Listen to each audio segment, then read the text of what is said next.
Sana'ar jari bola dai sana'a ce da maza ke yi, to amma wannan dattijuwar ta ce ta shiga sana'ar ne saboda ƙuncin rayuwar da take ciki, kamar yadda ta shaida mana a wannan tattaunawar da muka yi da ita. Rukayya Abubakar.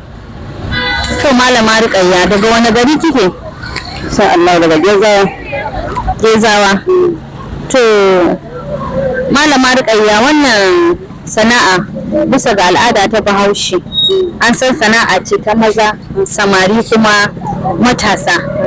To ke me ya jawo hankalin akan wannan sana'a ta jari bola? Na gode amci, Allah ya saka da alheri. Abin da ya kawo yau da kullum ne kawo haka.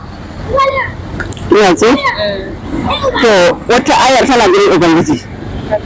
To yau da kullum ya kawo haka game da barona maraya.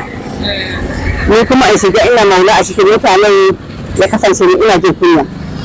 Yaran kama wannan leda albarkacin la ilaha illallah yara 200 ya ashirin musu abinci. Sakallahu khaira. To marayin naki guda nawa ne? Allah ku gani ciwon ga duniya. Yanzu muna gidan haya wahala. Abin shi wahala.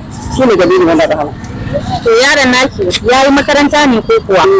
Yayi makaranta amma bai samu daidai maranci ya hana shi gaba. To sana'a ta jari bola za ki ga wasu suna tsintar robobi, wasu gwangwanaye, to kina ga kamar leda. Ita kadai kike samu? Ita kadai nake gani kamar na kai din ya iya sayan sa da kai da wani matsala. To wace irin leda ce kike? Ta biredi ce? Da wannan irin wannan kayo ina. To ina kike kaiwa? Da gurin da nake kaiwa nan wajen akwai yaro da ke siya kullum. To yanzu misali buhu ake siyarwa ko da ɗaɗɗe ko a kilo ake samu? Kilo ne. Kilo ne? Duk kilo ɗaya yana kai nawa? Ya sallama bayan da babu. Akwai 280, akwai 180, akwai 450 bayan da babu. To yanzu kai nauyi kaɗan yana samun 450. Yanzu wannan buhun shi dukan shi za a dora akan kilo? Farkan manzon Allah an daga shi kenan zai hau kan kilo.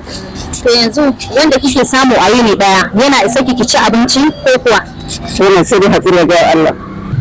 Haka kurin kwakwalwar ki ta baki shawara ki je ki wannan sana'a. Farkan manzon Allah ya kuma faɗi da zai ce maka taimaka mun Allah shi ne mai taimako.